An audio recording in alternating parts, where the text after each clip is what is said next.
hit the dirt, no rest for the real.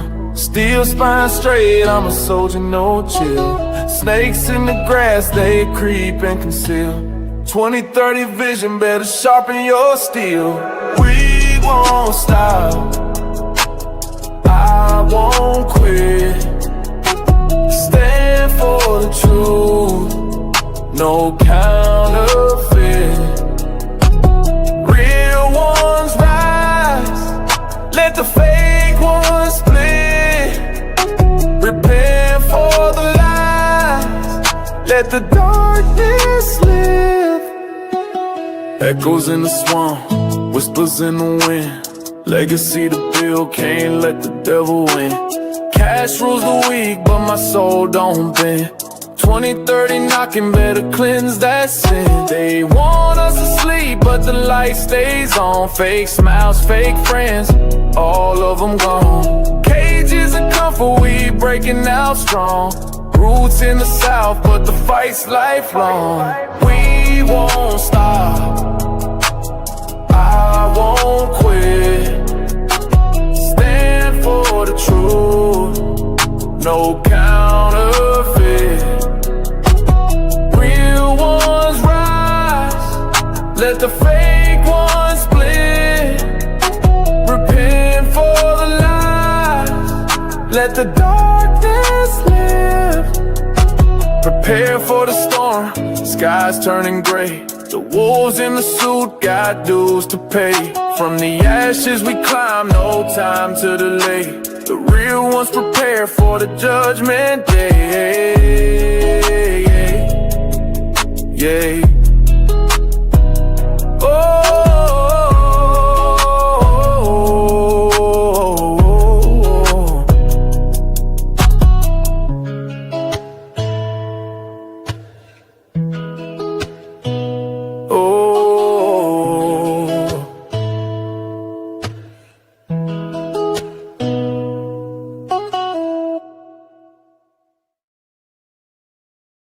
What's going on, everybody? Welcome back to ARP in the morning, man. I am your host, Wise. Happy hump day to you guys. Actually, we're actually over the hump because this is a short week for everybody, right? Except for me. Not a short week for me, but a short week for most of you guys, right? I'm working on Friday. Just so you guys know, we are doing ARP in the morning on Friday morning. It will be 4th of July, but we're going to do the show Friday morning. I'm definitely working. But for most of you guys, this is a short week. So we're over hump day. So technically this isn't hump day today. I guess yesterday was. I probably should have mentioned it yesterday, but I do appreciate you guys pulling up, man. I hope all is well with each and every one of you guys. I hope you guys are doing well. If you could hit that like button, and if you also could put a 1 in the chat if you can hear me. I want to make sure that we're not having any technical difficulties. Let me show some love to my folks in the chat. Now, big job for it. Come on now, brother. Hey, Big Job Ford last night says, good morning and ready for the wise man on YouTube in the morning and the best family, the ARP family. Shout out to you, Big Job Ford. Appreciate you. What's up, Playboy Billy? Hope all is well with you, man. And shout out to Gary Rush joining the ARP family, man. Thank you very much, man. I really, really appreciate you supporting the channel financially. Thank you. I really appreciate that, man. And shout out to all my ARP family members. Shout out to Malachi Andrew. He says, greetings from Hartford, Connecticut. I'll be in Massachusetts when the show starts. Blessings to you all. Appreciate you, brother. And be safe out there on the road, man. Traveling grace out to you, brother Malachi. Be safe out there, man. Seriously. What's going on, Hunter? Appreciate you pulling up this morning. As always, blessing us with a verse. He says, good morning, ARP fam. Getting the day started off strong. And what better than with a powerful verse? Taste and see that the Lord is good. Blessed is the one who takes refuge in him. Psalms chapter 34, verse 8. Shout out to you, Hunter, man. Appreciate that, man. Appreciate you always coming through with the verse to get the show started off, man. Thank you very much. What's going on, B? How you doing this morning, sister? Hope all is well with you. What's up, Redefined Queen? And Marla, how you doing this morning? Yep. Hey, Marla, the upcoming show, that's for tomorrow. I just wanted to make sure I had that set because I got some guests coming in and I wanted to make sure I can send the links out to them early. So I'm going to get that over to them as early as I can. Shout out to you, though. Thank you, Lori Otteson. Hope all is well. She says, happy hump day, y'all. Don't forget to please hit that like button. Thank you very much, Lori. I hope all is well with your sister. Appreciate you pulling up. What up, Donald Lovejoy? How's it going this morning? What's up, Diane? How you doing this morning? Sugar Shane in the building. Shout out to you. Appreciate you pulling up. Hope all is well with you guys. What's up, LJ Taylor? How you doing this morning, sister? And shout out to LJ Taylor joining the ARP family, man. Thank you very much. Thank you. I appreciate that. Thank you for supporting me, supporting this channel, supporting what we're doing over here, man. God bless you. Thank you very much, man. You and Gary, man. That brightens the day up, man. Brightens the day up, man. What's up, Nelly? How you doing this morning? LJ says, is anybody, I need to hear this from you guys in the chat, anyone else buying an insane amount of fireworks? Yeah. How many of you guys about to spend a whole paycheck on fireworks for the weekend? How many of you guys? What's going on, Laura Stahl? How's it going this morning? Appreciate you. Delinda House, appreciate you pulling up this morning. Hope all is well. Who else we got up in here early? Before the show. All right, Larry Montgomery, what's going on with you? Appreciate you pulling up. We got Timothy Rickner. Appreciate you pulling up this morning. Hope all is well. Sugar Shane said, I'll be right back. I got to dance for 2 minutes. I'm not going to lie to you. When I hear the song, too, it kind of gets me bouncing in my seat. I'm not going to lie to you. What's up, Iris? How's it going this morning? Appreciate you pulling up this morning. Kirkus McGurkus, what's going on with you?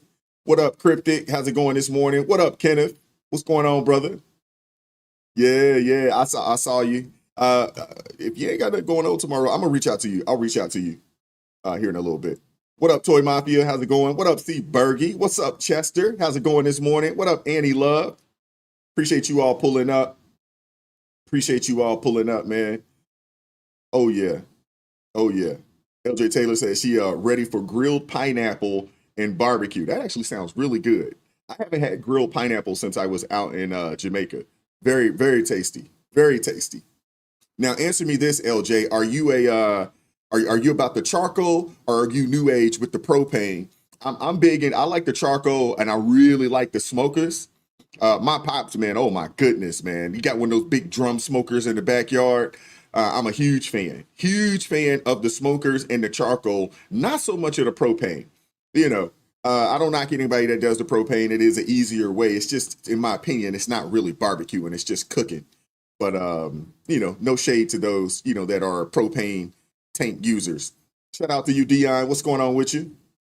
She says, blessings and grand risings, ARP family. Thank you very much. What's up, Dawn? How you doing this morning? Willoughby. Hope all is well. Appreciate you pulling up this morning. We got a pretty good show today. We got a decent amount to cover. We got a decent amount to get into. Obviously, big, beautiful bill was signed yesterday. We're going to discuss that. We got to talk about Alligator, Alcatraz, and we're going to talk about the tragic situation that happened out in Idaho. We're going to discuss that as well. Mainstream media, for whatever reason, just almost blackout, you know, lack of coverage there, which it's just, I just find it really ridiculous that these people are supposed to be news outlets, but yet they won't do their job. What's going on, XYZ? Appreciate you pulling up. We're going to get things kicked off, man. What's up, Justin Maddox? Appreciate you pulling up, man. Appreciate you pulling up this morning. Hope all is well. We're going to get things kicked off. All right. Looks like everybody can hear me. Shout out to Texan for Life joining the ARP family, man. Thank you very much, man. God bless you as well, brother. Appreciate you supporting me and supporting this channel like that. What's up, Chad Alvarez? Appreciate you pulling up this morning. Hope all is well with you guys. We're going to get things kicked off pretty quickly. And then we'll go from there. If you haven't done so already, man, please hit that like button. Hit that like button. Hit that like button for me if you haven't done so already. Super chats will stop the show. Super thanks will stop the show. Anybody that joins the ARP family or gives an ARP family membership, that will stop the show as well. Definitely appreciate you guys supporting me and pulling up this morning. We got 160 people in the building early. So please, we should have well over 160 likes at this point. So we're going to get things kicked off, man. Justin Maddox said he just moved back from Colorado where almost all fireworks are banned. So we had to go big this year. Wow, Colorado, man. No fireworks out in Colorado? Yeesh. All right, let's get things started, man. Hit that like button for me if you hadn't done so. What's up, Kevin? How's it going, man? Kevin Caldwell in the building. Shout out to you, brother. And we got Luis Torres. Appreciate you pulling up this morning, man. Thank you very much. Thank you very much for pulling up, man. So let's get things kicked off, man. Let's get things kicked off. We'll get started here. And like I said, hit that like button. What's up, Dr. Kyla? Hadn't seen you in a little bit. Where you been at? You been on vacation or something? You too good to come hang out with us? Which one is it? You been on vacay? Hopefully it's been on vacay. Hopefully you guys had a great vacay. Hopefully. What's up, April? How's it going this morning? What's up, Mark? How's it going this morning, brother? Tennessee in the building. Shout out to you. All right, let's get things going. Let's get the show started. We are leaning on this, and without the tax cut that was put into place by President Trump in his first term, if that's allowed to expire today, if this bill does not pass, that hikes taxes for 68% of working Americans. Right, and the biggest hikes would be for the lower household income. So, and also the pro-growth aspect of this, right? We want to grow this nation. We want to grow the economy. And taxes are a central part of that, particularly for corporations. Hold the vice president breaking the tie right now, which means they had some no votes from those Republicans. This bill, the big, beautiful bill, has passed because the vice president of the United States, J.D. Vance, has come to the Hill more than once thinking that he would do this. And when he showed up this morning, they were right. He would be needed. He has done it. Let's listen and see if there is any audio that we can take in. Okay. Pursuant to the order for February 29, 1960, the hour of 12 noon having arrived, the Senate having been in continuous session since yesterday, the Senate will suspend for a prayer by the Senate chaplain.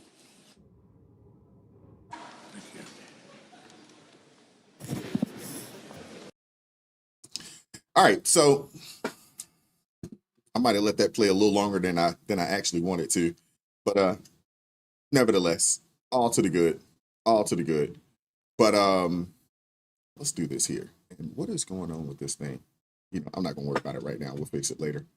All right, so let's dive into some big news from Capitol Hill because the Senate just passed President Trump's big, beautiful bill. After a marathon vote-a-rama, we got to discuss what's in it, what's not in it. We got to talk about it. Let's break it down because this is a beast of a bill. And before we get into it and start talking about numbers, one of the things, and I appreciate you guys, man, it looks like we're at 200 likes right now, and that is awesome. But before we get into this, I don't know how you guys feel about this, man, but I want to see these large omnibus bills. I'd like to see these things go away, to be honest with you. I have an understanding of why this needed to pass. Harris, she discussed it, especially with the Trump tax cuts. They would have expired yesterday had this not passed. So I get it and I understand it, why this passed. I get it. But I would like to see these omnibus bills go away and Congress actually starts working like the rest of us and voting on smaller bills that aren't 1,000 pages, bills that the average American, if you see fit, if you would like to, nosy people like myself, we should be able to read the bill. A bill shouldn't be 1,000 pages and they have to vote on it the same day or the next day. I'd like to see single item bills, or even if it's not single items, maybe it's, maybe no more than 3 to 4 items per bill. So we the people get an opportunity to read the bills for ourselves. We should have the ability to do that. And by us having the ability to do that, it would give us the opportunity to hold these representatives and our senators feet to the fire when they vote for something that we don't support or choose not to vote for something that we do support. We should be able to do that. Right now, none of us have the ability to do that because these bills, and if you reach out to your representative or you reach out to your senator and ask them, why did you vote for this? They will tell you, well, I voted for it because, hey, it had this one thing in it. We had to take the troops. We had to take care of the troops. I know you guys like, you want us to take care of the troops. I know you guys want that. You know, so they throw these things in to throw us off, to really keep us at bay. And the reality of it is a thousand page bill, heck, most of them aren't going to read it. You know what I'm saying? And I mean, the citizens aren't going to read it. Right. So it just makes sense to, you know, maybe not single line item bills, but at no more than 3, maybe 4 items on there, to give the citizens and to give the representatives and the senators an opportunity to actually read the bill. And then that gives us the ability to hold these people's feet to the fire when they are elected to represent us, but they're not. We should have that opportunity. We should have the ability to do that. But let's talk about these numbers for a second. This bill, it clocks in at $3.3 trillion. And it's packed with Trump's and Republican priorities. Nearly every Senate Republican backed it, except for Senator Tom Tillis, Rand Paul, and Susan Collins. Now, I understand why Rand Paul was upset. I got a chance to listen to him speak. We're not going to showcase it here, but I got a chance to listen to him and understand, because he didn't want to pass a bill that would add to the deficit. And that's a lot of the reason why Elon Musk was upset about the bill, is because he didn't want to see a bill passed that added to the deficit. Now, the crazy thing is no one's really talking about the tariff money that we're actually bringing in and how the new revenue that's coming in via tariffs, how that would, offset the new money that's going to be spent. No one's having that conversation just yet. But if we're averaging, $100 billion in new revenue coming in via tariffs, and we can do that over the month. I know last month we discussed this yesterday. I think we brought in about $121 billion in tariff money. How that offsets that, they're saying right now, it would add another $3 trillion to the deficit. But if there is an offset via the tariffs, maybe that number is half. Who knows? We'll see if that ever comes out, if there's any discussion around that. But what we do know is that everybody on the Republican side, they supported it, the senators, that is, they supported the bill, except for Tom Tillis, Rand Paul, and Susan Collins. That's it. No Democrats crossed the aisle, and Vice President J.D. Vance had to step in and basically break the daggone tie with the tie-breaking vote. I mean, this bill, though, it's all about turbocharging the economy. It's about preventing Trump's first tax cuts from expiring. That was a big one. And about making deep spending cuts around $1.5 trillion over the next decade. It's got billions for the Pentagon, a push to bolster the border and immigration policies, and a permanent extension of the 2017 Tax Cuts and Jobs Act. And basically what that means is no tax hike for Americans, and it's supposed to fuel economic growth. But here's the catch. The Congressional Budget Office says that it could add $3.3 trillion to the federal deficit over 10 years if current law is considered, or just over $507 billion if current policy holds. I mean, it's a numbers game, and the stakes right now, they're sky high. We understand what the deficit is, right? Right now, as we stand, as we sit, I think we're at about $35 trillion in debt. Right now, we have to do some things to, we got to do some things to rectify that. We have to, but we also have to do some things to supercharge our economy.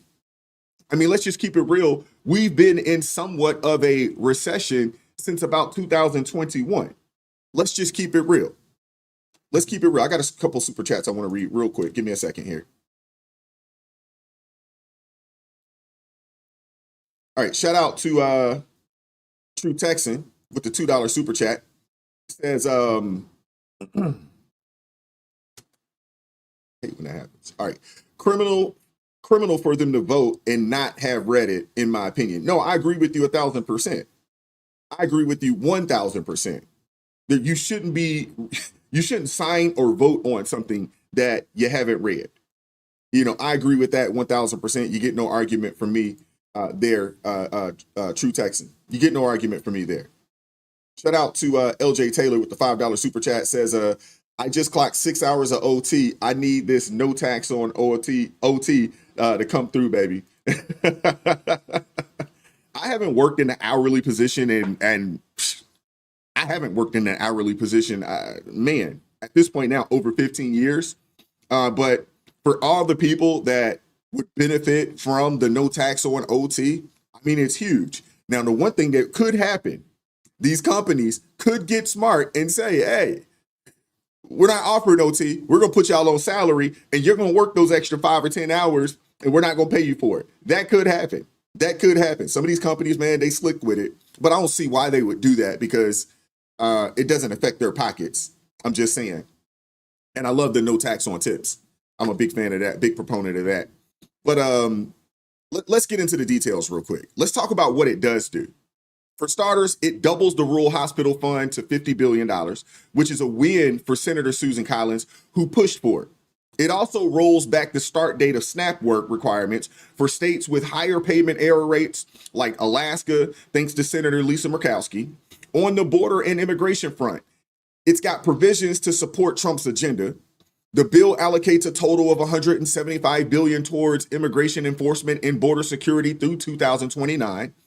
This also includes $29.85 billion for ICE to hire 8,500 new enforcement officers and expand deportation operations, along with $45 billion to increase ICE detention capacity with more adult and family residential center beds.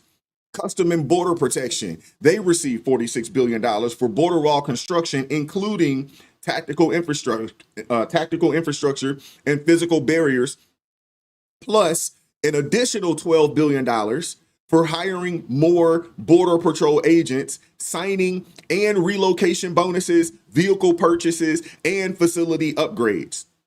The bill also provides $6 billion for advanced surveillance, biometrics, and screening technologies such as autonomous towers and artificial intelligence threat detection, and establishes a $10 billion state border security reinforcement fund to support state efforts in building walls, transporting migrants, and operating checkpoints. I mean, this is huge. This is huge. We needed that. Lord knows that Border Patrol, they've been understaffed for a bit. Lord knows ICE has been understaffed for a bit. So the fact that they're getting money, and this is new jobs, right? These are new jobs. These are opportunities for maybe people, that are coming out the military, people that would want to change from, regular law enforcement into Border Patrol or into ICE agents. This is huge right here. These are new opportunities for some folks. The bill also aims to reform Medicaid, but critics say it could kick millions off the program. Now, what we do hope is that the millions that do get kicked off the program are the illegal immigrants. We talked about this yesterday. There's well over 1 million illegal immigrants on Medicare, Medicaid. They need to go.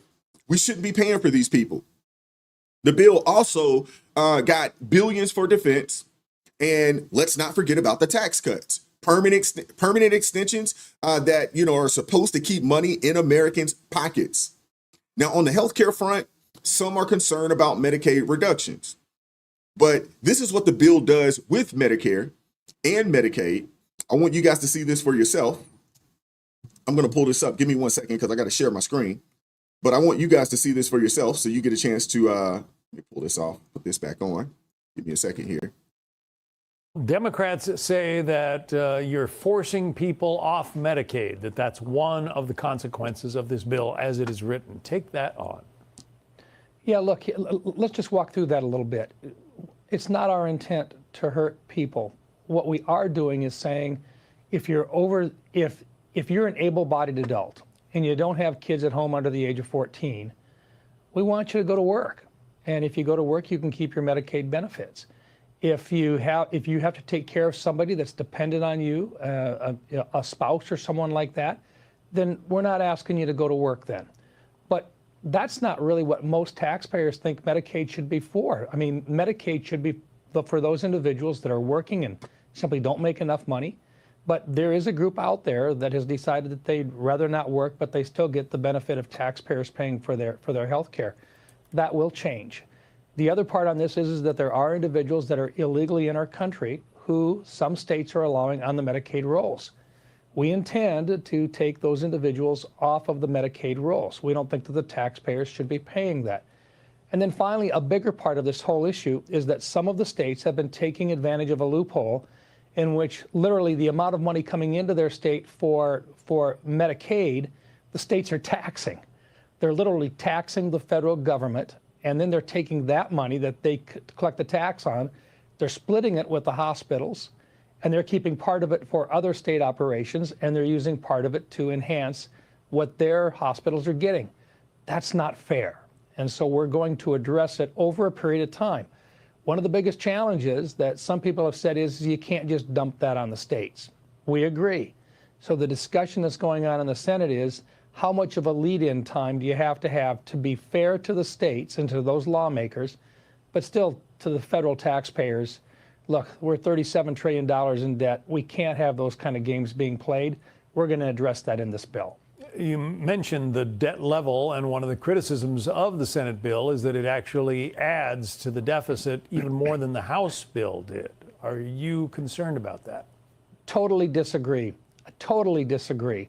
Look, first of all, what we've done is continued existing tax policy forward. We did add some additional enhancement to bring more economic development back in from outside of the United States. But right now, this tax bill, the one that we've got right now, will reduce, just with our savings, $1.6 trillion in expenditures over the next 10 years.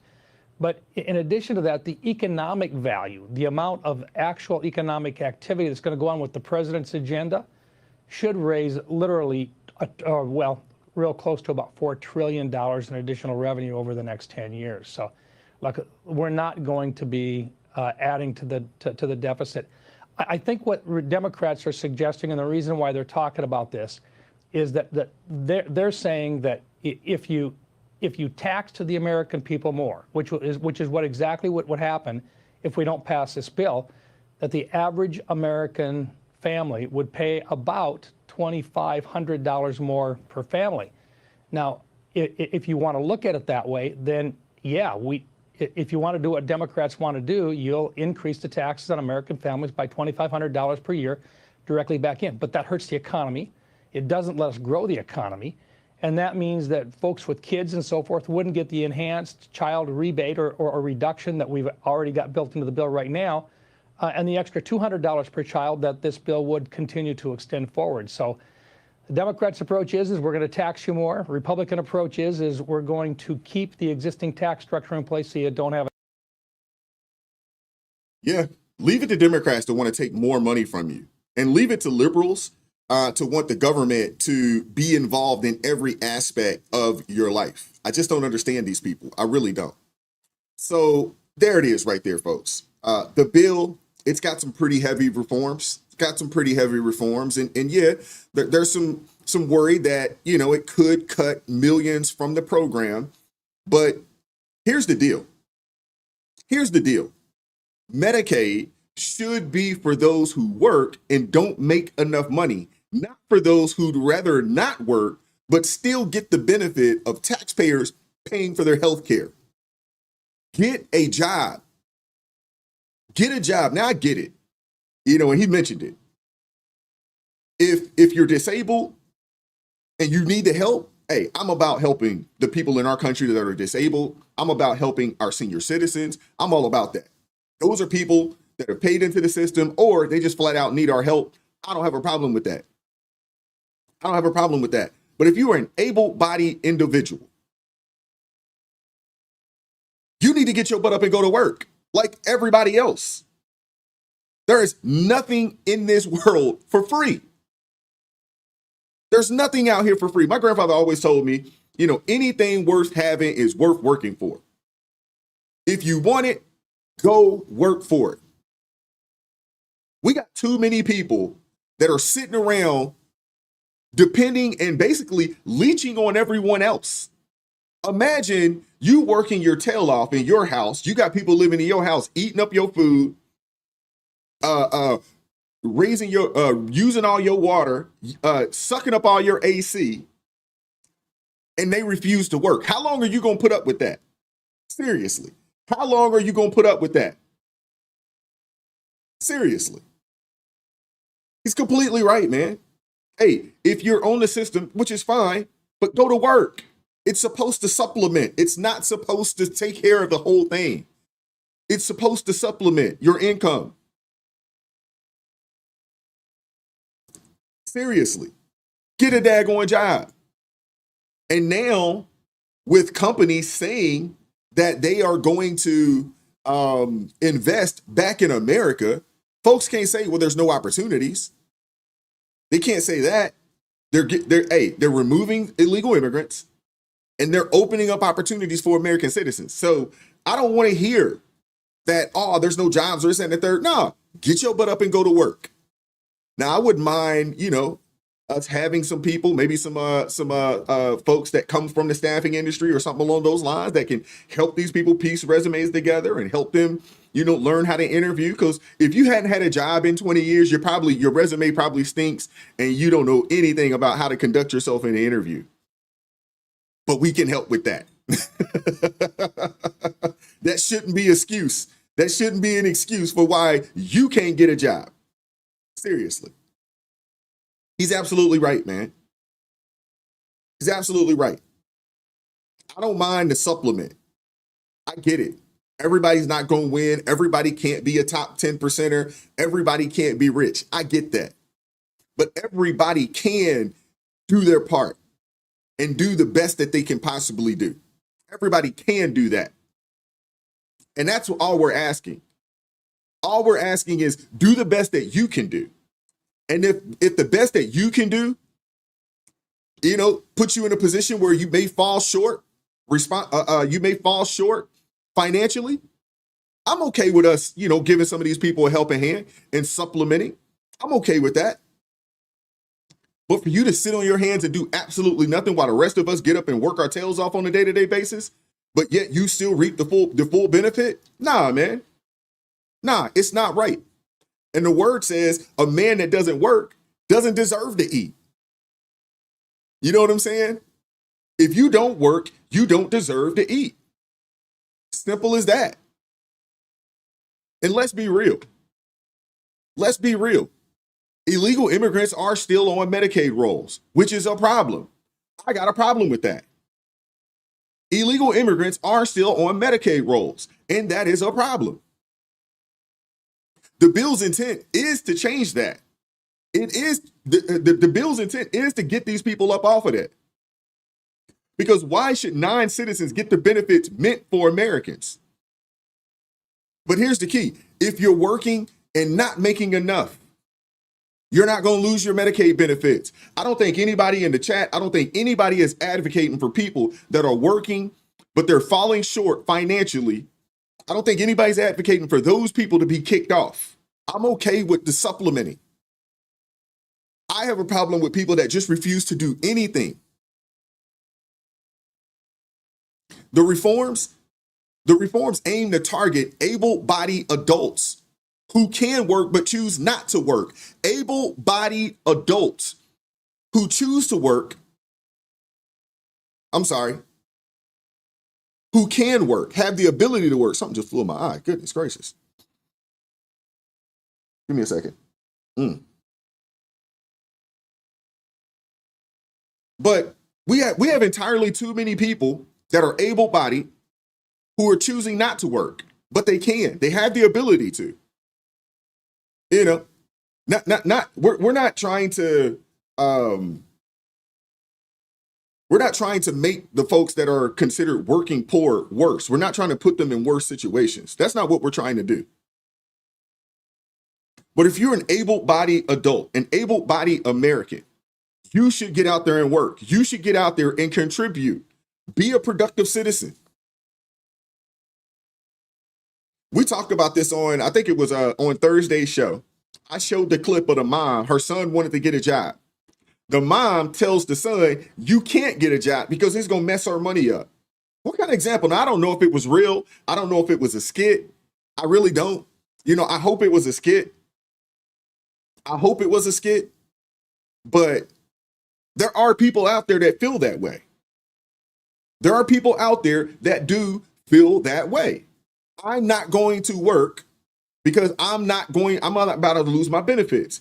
I know women that have decided not to get married to a man because they thought that the man didn't make enough money to cover what they're receiving from the government. There are women out there turning down good men for the government.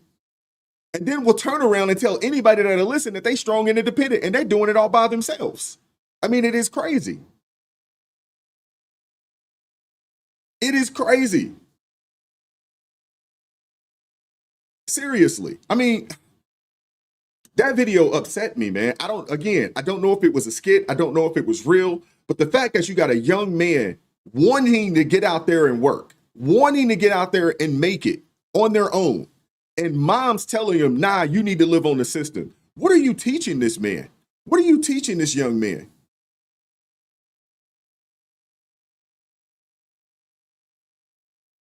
The reforms, it just aims to target able-bodied adults who can work but choose not to work. Simple as that. If you can work, you need to get up off your tail and go to work. Simple as that. That shouldn't be, that shouldn't be a controversial statement. You know what I'm saying? Like, that shouldn't be controversial. We're not targeting the working poor who need help. Actually, I am all about helping those who are willing to help themselves. So if you are working and financially you're falling short, I personally don't have an issue with helping those people. I mean, it's about fairness. It's about making sure the system works for those who contribute, not those who exploit it.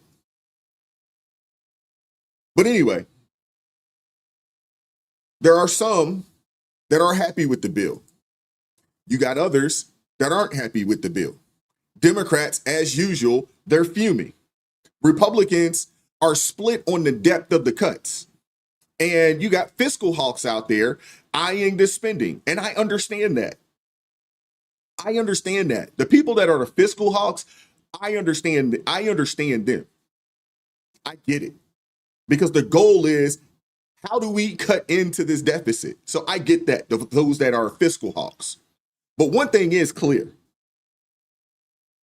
If your number one issue is immigration, and let's face it, a lot of our problems stem from illegal immigration, this bill, it most certainly addresses it.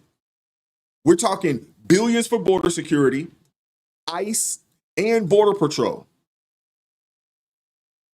We're talking billions for border security, ICE, and Border Patrol, funding Trump's deportation agenda. And now it's going back to the House for one last vote before it can make it to the president's desk. So we'll see what happens. We'll see what happens. It made it through the Senate. It'll go back to the House. My assumption is that this thing will be on the president's desk probably by the end of this week. Maybe it's something they knock out before everybody shuts it down for the long weekend. Maybe that happens. But the word on the street is that Trump wants it on his desk by the 4th. That's the word on the street. Trump says he wants the bill on his desk by the 4th. And with the House vote looming, Speaker Mike Johnson is scrambling to unify his party right now. The reconciliation process means only a simple majority is needed, but with the razor-thin GOP edge, every vote is going to count. And if they can't bridge the gap between the hard right and the moderates, the bill risks stalling out.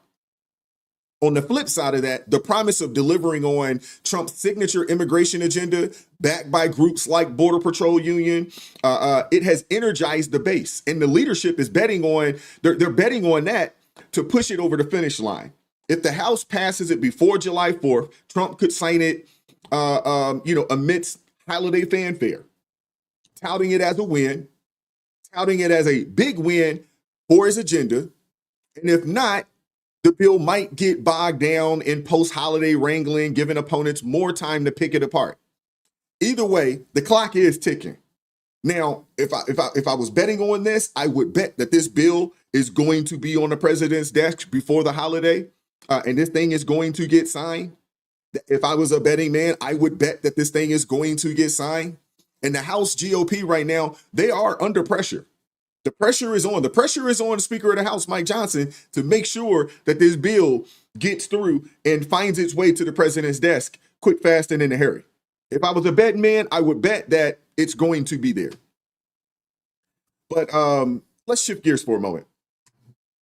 We're going to shift gears for a moment. I'm not sure exactly where we are with the likes. We got a little over 400 people up in here. Let's make sure that we hit the like button. If you haven't done so already, hit that like button. I want to see what's going on in the chat here.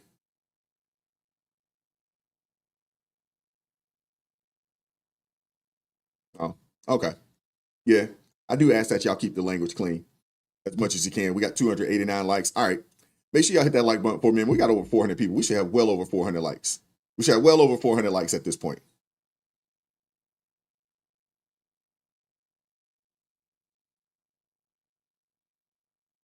All right, we're going to keep things going.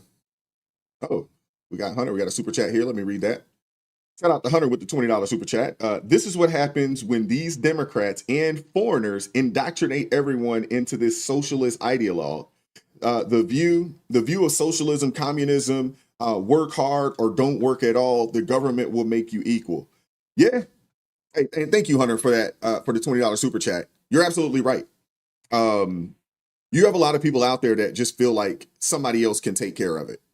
I don't know why this communist, socialist, ideology is creeping pretty heavy. I think a lot of it comes from, our institutions of higher learning. A lot of this ideology comes from academia. A lot of these college campuses believe this. Now, the crazy thing is, think about this. People go to college. The number one reason why people go to college is so they can get a job to make money. But then they get to college and learn that from these, Marxist socialist professors that, hey, don't worry about working. Everybody should just get paid the same no matter what you do. I was watching the 20 versus 1 from yesterday. I watched it yesterday. 20 versus 1, Candace versus 20 feminists. I don't know if you guys had a chance to check it out. We know what's going on with Candace right now. We're not going to, discuss, where she is right now. But that particular video, it was stunning because you had 20 feminists, and some of them were men. There are some male feminists out there, which I just find crazy, male feminists. But you had women and men advocating for women to make more money, for women to be in the workforce, saying that they're better off today being in the workforce. The whole sexual revolution was a net positive for women and for society. These are the arguments that they're making. And Candace doing what she does best. She was ripping them apart. I mean, they couldn't handle her. She was ripping them apart. And I do believe, in a lot of what she was saying in that particular video there. There was a time, when women did not work that much. And if they did work, it was maybe part-time or something along those lines. And the data states that, women were happier. What we do know is that, the women that did get married, they had children, maybe they have grandchildren, maybe they have great-grandchildren, and they live to see it. I know this for sure, in just conversations with my grandmother, that what mattered most as they got older, and I would assume even, while they were younger, was the family that they created, the children, especially the grandchildren, once they came about. And, the conversations that we would have, was, how proud she was, of the family that, she created. And the thing is that you got a lot of women right now are leading in college, right? They're not leading financially, but they're leading in college. They go to college about, at this point now, I think it's like either 3-to-1 or 4-to-1 male to female ratio. There are more women in college. So you have a lot of women, they're strapped with debt, and they're going to some of these colleges. Some of them go out of state and things of that nature. You come out of college and you're sitting on, $200,000 in debt. I mean, at that point, you've basically enslaved yourself for a lifetime. You've enslaved yourself for a lifetime. The debtor is always, the borrower is always enslaved to the lender. How can you be happy with that hanging on your neck? Mike, see, you're absolutely right. The drug use has gone up tremendously when it comes to women. It's come up tremendously. Now, I worked in a high pressure environment for a long time. I worked in commission based, extremely competitive, and it was commission based, and the numbers would come out on a week to week basis. I'd have a lot of women the women that did work with us, they were upset that we were all being ranked on a weekly basis. You got a chance to see exactly where you stand in the company, in your office, and in the company as a whole across the country. And you had a lot of women that didn't like the fact that we're being compared amongst each other. I mean, this is a full-fledged competition. It's almost like sports and looking at the standings. They didn't want to see the standings. And they were not built for, that high-pressured environment of you eat what you kill, right? Shout out to Jeanette with the $2 super chat, says, that's why the Dems and liberals are melting down. Thank you very much for the $2 super chat. And you have a lot of folks that just aren't. You have a lot of women out there that just are not built for that. They're not built to work the 60, 70-hour work weeks. Let's just keep it real. That burden, that curse was given to men. God gave that curse and that burden and put it on man's shoulders to work like that. It's written. I'm just saying. It was pretty interesting. It was pretty interesting to see.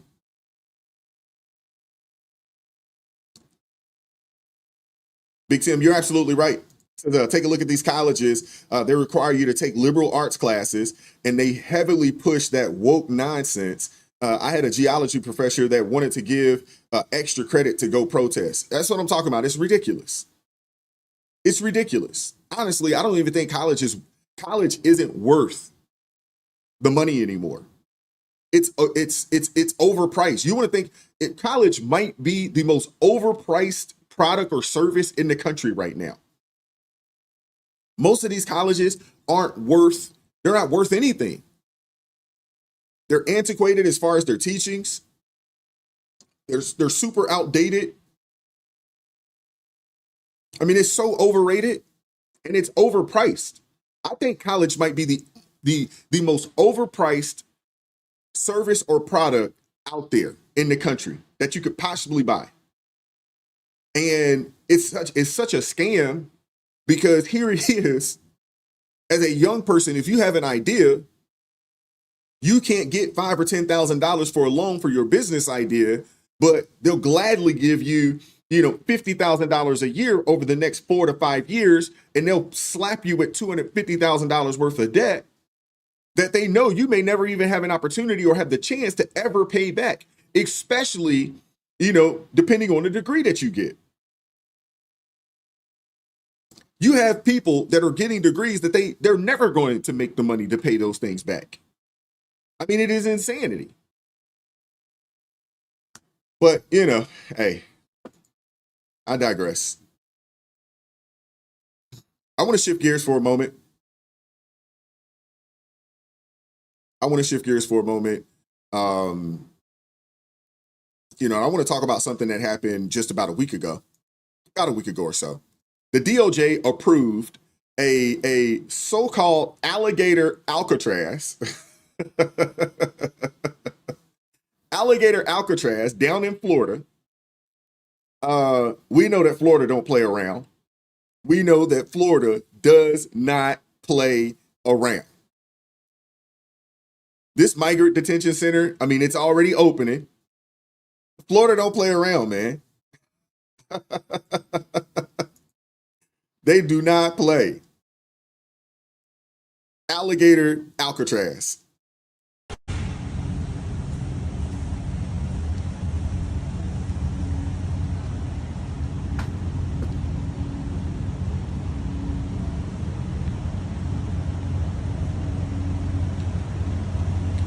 Look at that.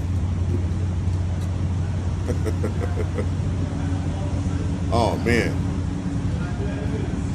At least it's clean. So down in the Sunshine State, say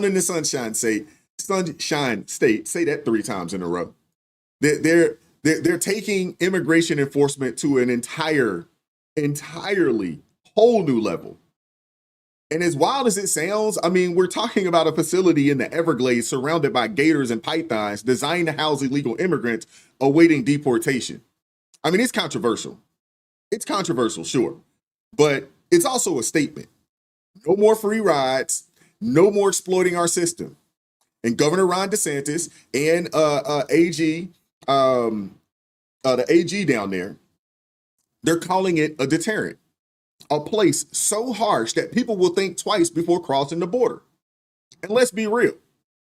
Hey, when you think about CCOT, hey, I don't even want to go to El Salvador. More or less go there and commit a crime. Are you kidding me? I don't know if there's a deterrent much greater than CCOT. Goodness gracious. But let's keep it a buck, man. If you're breaking into our country, you deserve to face the consequences. But what's this migrant detention center really all about? We're going to take a look at it. I want you guys to see this for yourself. But the facility surrounded by gators, you jump out there and think you're going to break out if you want to. All right, meantime, a new migrant detention center is getting a lot of attention, and it's in Florida. The attention is thanks to its very unique security system. This 30 square mile area is completely surrounded by the Everglades. Presents a efficient, low-cost opportunity to build a temporary detention facility because you don't need to invest that much in the perimeter. People get out, there's not much waiting for them other than alligators and pythons. Nowhere to go, nowhere to hide. It's called Alligator Alcatraz, and it's expected to be operational by next month. So joining me now is the man who came up with this idea. It's Florida Attorney General James Uthmeier. Mr. Attorney General, thanks for being with us here today. I think before I get into the specifics and details, which I have a lot of curiosities about Alligator Alcatraz, how did this happen? Where did the inspiration come from to convert this spot in the Everglades? Sure. Well, under Governor DeSantis' leadership, Florida's become pretty good at responding to states of emergency, and that's really what the illegal immigration crisis is. Just last week, we pulled MS-13 members off the streets in Orlando. The week before, it was criminal alien human traffickers and sex predators. We stand by President Trump, and we're going to do everything we can to support that administration in their efforts. Thank God they're protecting American families. But our success in arrests is filling up the jails quickly, so we need additional detention space. And this location is ideal because of its surrounding area. It's a low-cost, already developed 30 square mile area surrounded by the Everglades. So Alligator Alcatraz has a nice ring to it, and we're going to get it up and running as soon as possible. All right, the number of migrant detentions, I believe at the start of this administration was something like 39,000. It's currently up to 56,000. There's a stated goal to arrest roughly 3,000 illegal immigrants a day. So you're responding to a need, to a demand for more detention centers, more space. Let's talk about Alligator Alcatraz. Right. How much Everglades surrounds this would-be prison? Like, you're talking about minimal security and natural barriers and elements. Help me understand, like, how far to civilization? Yeah, it's miles and miles once you get down there. This is right smack dab in the middle. It was built, back in the 60s and 70s with the idea to be a large airport. There's an 11,000-foot runway which will enable large planes to come in and out that can carry hundreds and hundreds of people as we are working to detain and deport them out of this country.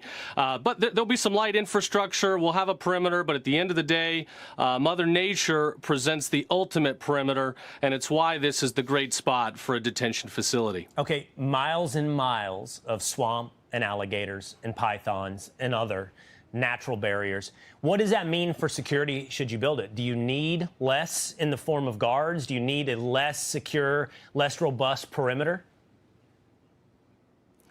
You obviously need a less robust perimeter given the natural surroundings. There will certainly be additional. We're going to have staffed guards. The governor has called in the National Guard, the Florida National Guard, to help along with other staff we'll support. We're also looking at other locations, at least a couple other throughout the state. We want to get 5,000 beds up and running by next month so that we can properly support the Department of Homeland Security in their mission. And I got to tell you, Secretary Noem had a great idea looking at the tens or hundreds of millions that the Biden administration was spending to put immigrants up in fancy hotels. That funding is being redirected towards these facilities, towards the deportations, and we're going to get the job done. It reminds me of something out of a movie. It might be a specific movie. I love this, yo. Shout out to my guy Jeff over at It's Not Your Fault Al-Anon Recovery Channel. Says with the $11 super chat, says Biden equals 5-star hotels for illegals. Daddy Trump equals Florida Gitmo. What a contrast. You're absolutely right there. You're absolutely right there. You're absolutely right there. Shout out to Mike C with the $5 super chat. Says they have a judge on site and a flight strip to get these folks out of here after their due process. One big swoop. Winning. I love it. I love it. So in the clip, you guys got a chance to see Will Cain interviewing the Florida Attorney General, right? And it's eye-opening. It's eye-opening. They lay it out. This isn't just a detention center. It's a response to an emergency. Florida's been cracking down big time. I don't know if you guys watch anything that goes on down there in Florida, but they've been cracking down big time on MS-13, human trafficking, other criminal aliens out there. They had a what was it? They had a burglary ring going on full of illegal immigrants robbing people's houses. They had that going on. They caught, goodness gracious, I couldn't tell you how many people that they caught, in this human trafficking sting a while back. I mean, it's crazy. And their jails, they're filling up fast. So Alligator Alcatraz, it's the solution. A 30 square mile of Everglades and 11,000-foot runway for deportation flights and natural barriers that make escape basically a nightmare. Now, not impossible. I would assume that there are some people out there that may try it, hey, at their own peril. Well, I'm not gonna lie to you. Hey, if you make it out of there and through the gator, through the swamp infested gators and pythons and mosquitoes and every daggone thing else, if you make it out through there, hey man, you might deserve this. You might deserve the opportunity to stay. Shout out to Kenny Cooper with the $2 super chat. Says the security will be the Florida Gators. Yeah. Hey, they might actually start. Start going out catching gators and just throwing more gators down in that area there just to load it up down there. And the AG, he called it semantically, calling it semantically an idea, low cost, already developed. And it's got a ring to it. I love it. Alligator Alcatraz. When I saw it the first time, I cracked up laughing. It's like, Alligator Alcatraz. The facility itself, it's designed to hold about 5,000 beds. And it's no longer opening next month. It's actually already open. They're redirecting funds from what the Biden administration used to house immigrants in fancy hotels and redirecting it towards deportations. It's efficiency meets deterrence. That's what this is about.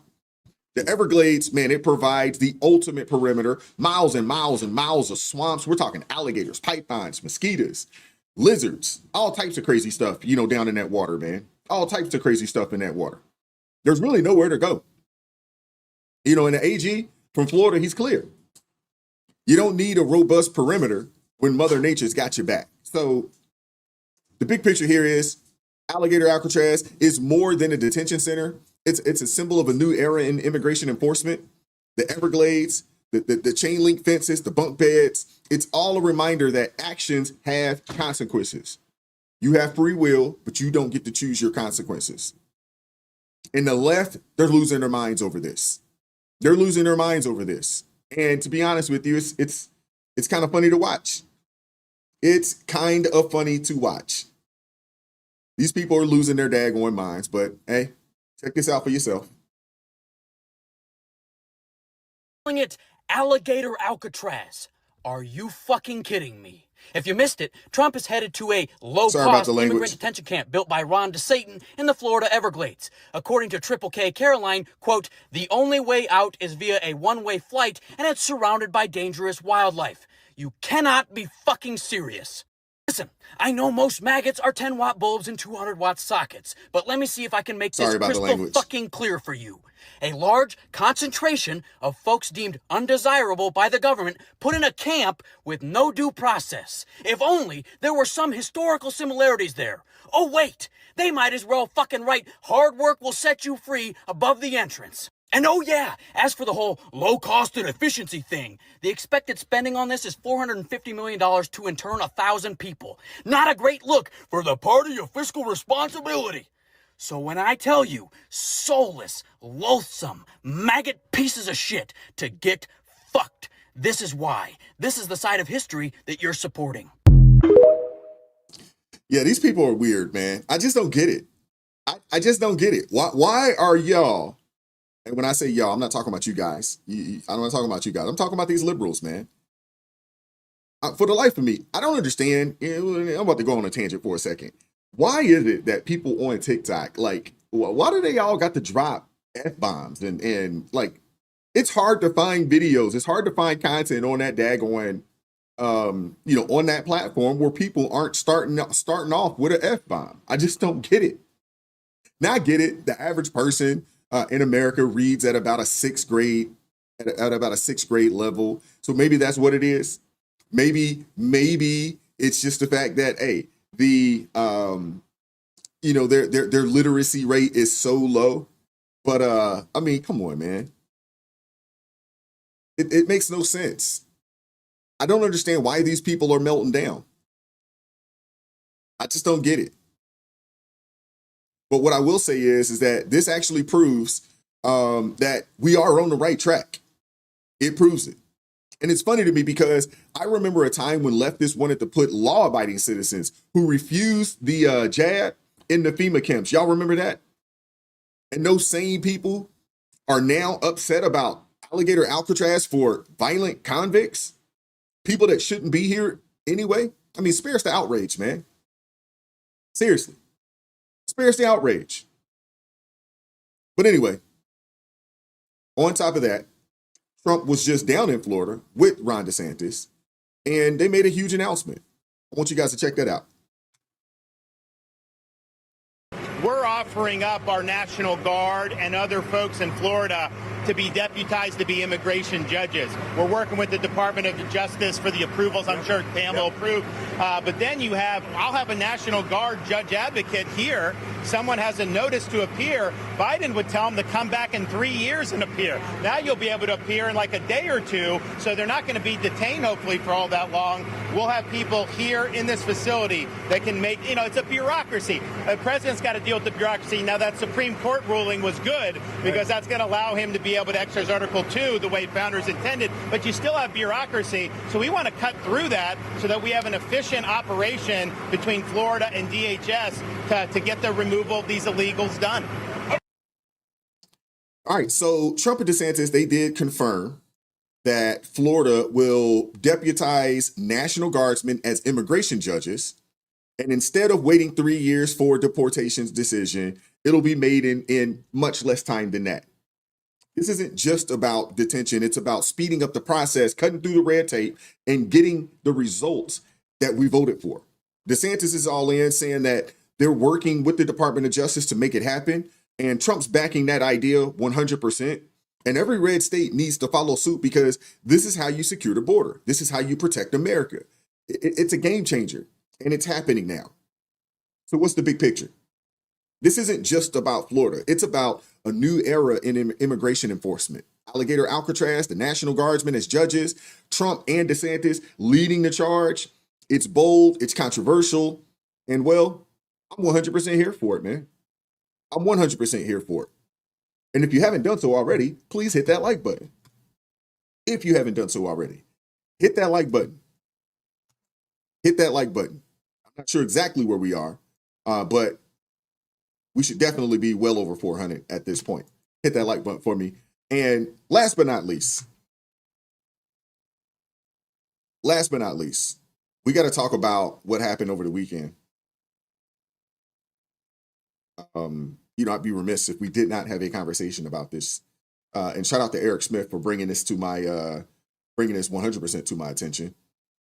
We'd be remiss, if we didn't have this conversation here. I want to talk about the situation, that happened out in Idaho. It's a story that's hitting home or hitting close to home for a lot of us. I have, friends that are, that are in law enforcement, family members that are in law enforcement as well. And I mean, it's heartbreaking, to be honest with you. All right, 392 likes and 369 watching. That's awesome. That is awesome. And the situation itself, it's heartbreaking as it is alarming. So out there in the northern part of the state, near Coeur d'Alene, and I hope I'm pronouncing that properly. I'm almost for certain I'm not. But firefighters responding to a call. These are firefighters, public servants, responding to a call. They were ambushed, in a way that has the nation reeling. 2 firefighters were killed, 1 critically injured. The suspect was a 20-year-old Wes Rowley who was found dead. It's a tragedy that's shaking Idaho and beyond. And it's a stark reminder of how dangerous, those jobs are. It's a reminder, of the dangers that our first responders face day in and day out. Day in and day out, man. The attack happened on Canfield Mountain, where Rowley allegedly set a fire to lure the firefighters in, then opened fire with a high-powered rifle. Stretched on for hours, with authorities issuing a shelter-in-place order that wasn't lifted until late Sunday evening. SWAT officers eventually found Rowley's body along with the weapon, but the motive still remains unclear. Governor Brad Little called it a heinous direct assault on our brave firefighters, and Attorney General Pam Bondi thanked the FBI for their assistance in this as well. The firefighters killed were John Morrison, age 52, Frank Harwood, age 42, and the third was Dave Tisdale. He's fighting for his life right now, so let's make sure that we keep him lifted up in prayer. It's a story that's not just about Idaho. It's about every community that relies on these men and women to keep us safe on a day-to-day basis. And what do we know about the shooter thus far? Let's take a listen. This is tragic. This is tragic, man. We're back at 6:14 on this Tuesday morning. Thanks for staying with us. We now know the name of the man accused of ambushing several firefighters in Idaho over the weekend by intentionally setting a fire. 2 firefighters were killed in that deadly attack. A third was seriously hurt. The suspect also died. Naomi Rashim shows you the latest and the newest information this morning.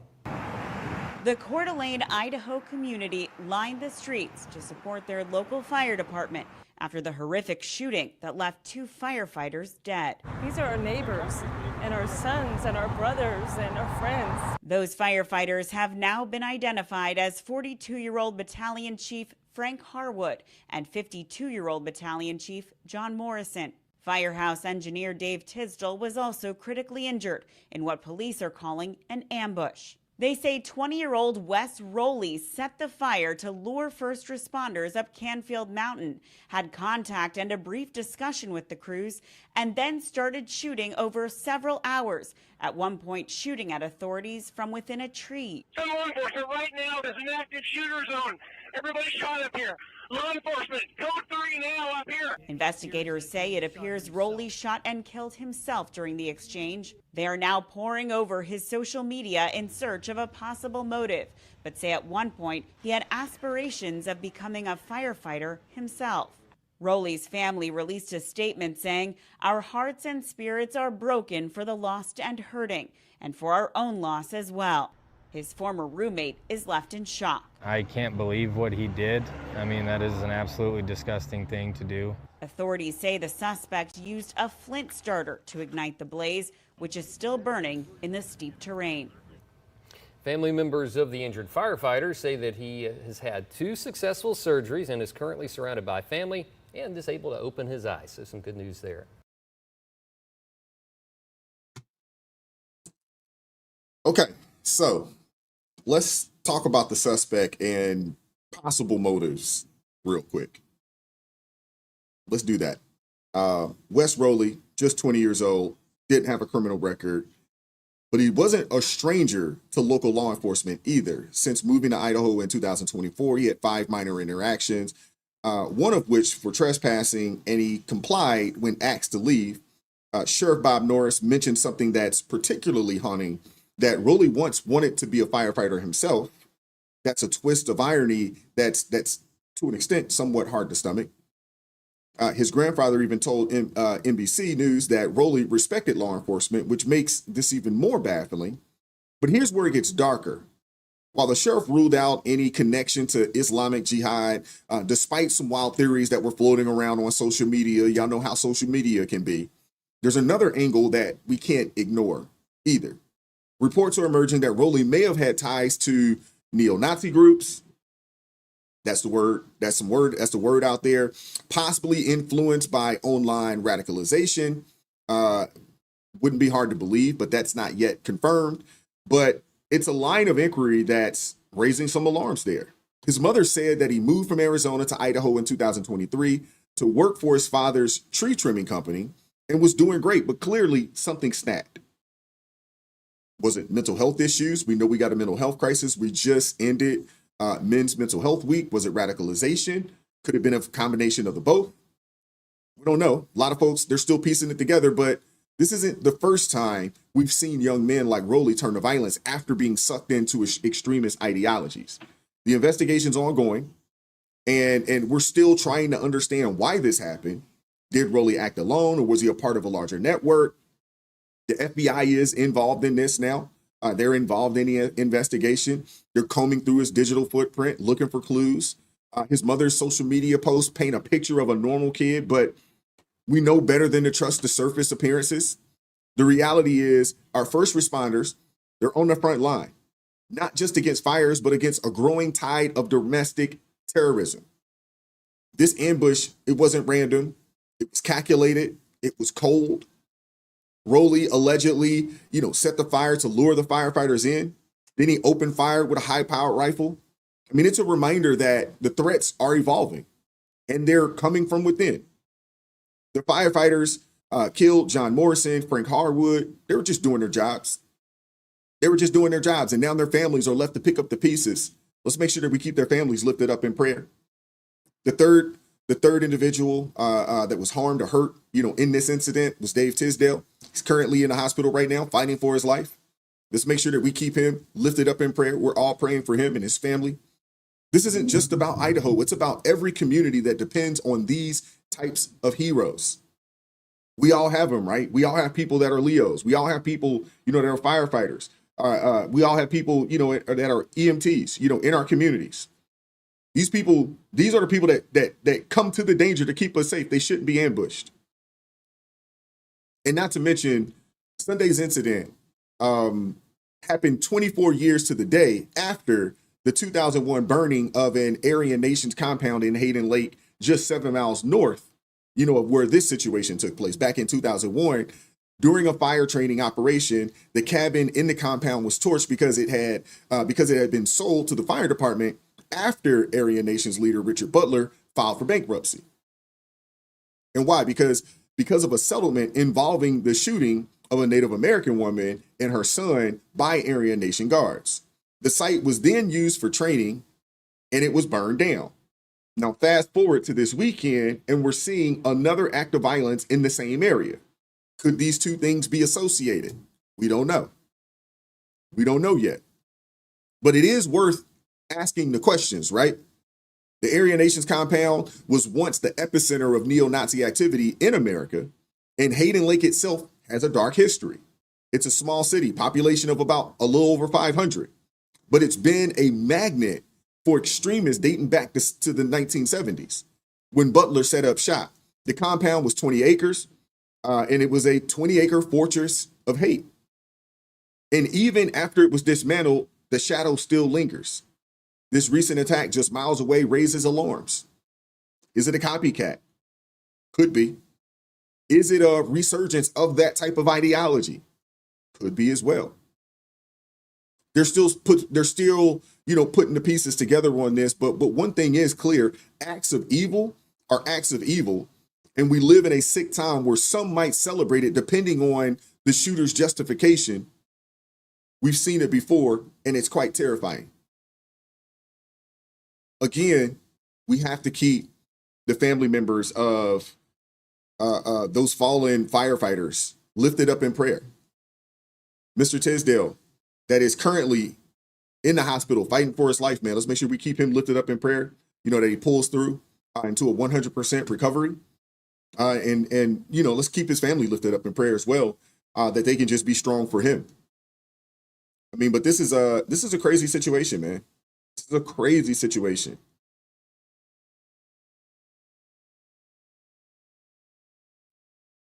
We need, Kenny Cooper, you're absolutely right. We need our first responders. We need them. And we should all be praying for them. He says, as a semi-tractor trailer driver, I see them hard at work quite often out here. Yeah, they're needed. They're needed. When the rest of us run away, they're running too. When we say, you know what, it's time to go, they're like, oh, it's time to get into action. But I hope you guys enjoyed the show today. Man. I appreciate you guys pulling up as always. Let's make sure we keep them all lifted up in prayer. Let's make sure we do that. Sorry to end the show, on somewhat of a somber note. But I definitely felt like this was definitely worth being discussed. And it's just so unfortunate, man. It's so unfortunate. So unfortunate. But I do appreciate you guys pulling up, man. I hope you guys enjoyed the show today. We're getting closer and closer. Tomorrow will be Friday for most of you guys.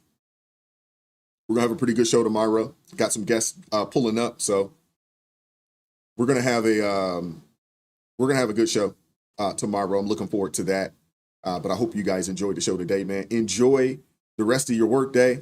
What's up, T.A. Caskey? Good to see you, brother. Enjoy the rest of the day today.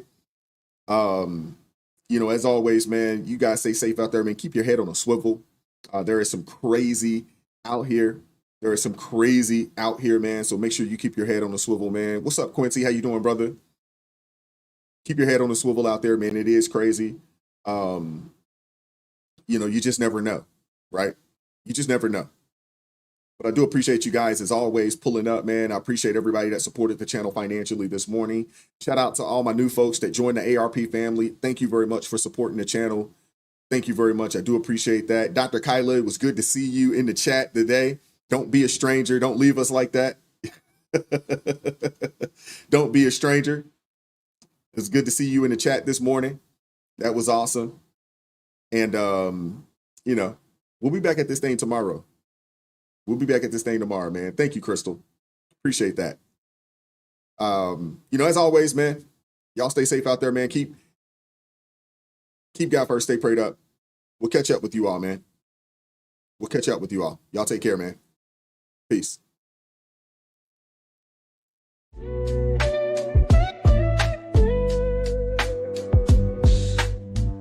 life's so